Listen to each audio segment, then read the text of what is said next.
திரும்ப சொல்கிறேன், எனக்கு ஒரு மாதிரி இருக்குது. இவ்வளோ நீட்டாக ஆடணும்னு நான் எதிர்பார்க்கவே இல்லை. பகலில் என்டிஆர் சார் ஆடி பகலில் ஆடுற மாதிரி போகலான்னு ட்ரை பண்ணேன். ஆனால் என்னோடய அவுட்புட் பார்த்தா எனக்கு ஹாப்பினஸ் வந்துடுச்சு for the first time.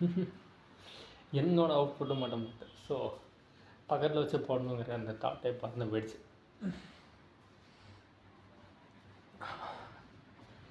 But duet dance course போட்டு தான் ஆகணும். அப்கமிங்கில் கன்ஃபார்ம் ஆகணும்.